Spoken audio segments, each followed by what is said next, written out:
Welcome to day 9 of our STL journey. Today we are exploring a very important container std list, which is STL's implementation of a doubly linked list. By the end of this session, you will be able to confidently insert, delete, and traverse element in a list, compare its performance with vectors, and most importantly, know when to use it in real-world development scenarios. So what exactly is std list? It's a doubly linked list that's part of a standard template library. Unlike vectors or arrays, it does not store elements in contiguous memory. This unique structure means that inserting or deleting elements anywhere in the list, even in the middle, is fast and efficient. But there's a trade-off. You can't use the bracket operator to access elements like you would do in a vector. There's no random access. You have to use iterators to move through it. Let's take a peek inside. A doubly linked list is made up of nodes. Each node contains three parts: the data itself, a pointer to the previous node, and a pointer to the next node. These nodes are chained together both forwards and backwards. Because of this setup, we can insert or delete elements at any known position in constant time. No shifting required, unlike vectors. Declaring and initializing a std list is quite straightforward. You can start with an empty list like std list int list1 or initialize it directly with values. Lists can also hold other types like std string, float, or even custom objects. The syntax remains consistent with other STL containers, which makes it beginner friendly.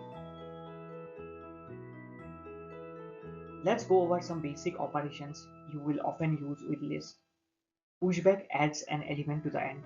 Push front adds to the front. Insert allows inserting at any position using an iterator. And popback or pop front removes element from the respective ends.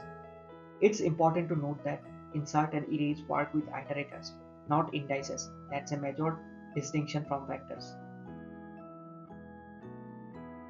To go through a list, we primarily use iterators.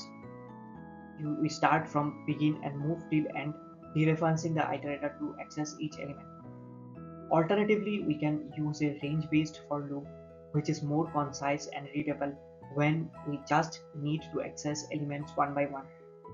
Both approaches are valid. Use whichever suits the context of your code. Beyond the basics, std list comes with several powerful built-in functions. Sort lets us sort the elements. Unique removes consecutive duplicates. Reverse reverses the list in place, and remove deletes all occurrences of a specific value. Another standout feature is merge, which merges two sorted lists into one. It's extremely useful in merge sort algorithms, merge sort like algorithms, or any merging workflows. Let's compare list and vector side by side. Random access. Vector wins because it requires big of one access time with indexing. List has none. Insertion and deletion in the middle. List wins constant time if you have the iterator. Cache performance. Vectors perform better thanks to contiguous memory. Memory overhead. Lists consume more memory due to the extra pointers in each node. So lists are great for frequent modifications, but vectors are better when you care about access speed and memory efficiency. So when should you actually use list? Use it when you have frequent insertions or deletions in the middle of your sequence. Use it when the order of elements matters and you don't need random access. Also, if vector reallocation is causing performance issues, a list might be a better alternative.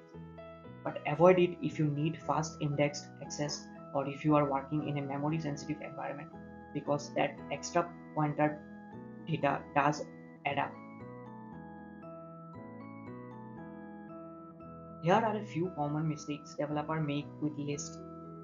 Trying to access elements using list I. This will not work.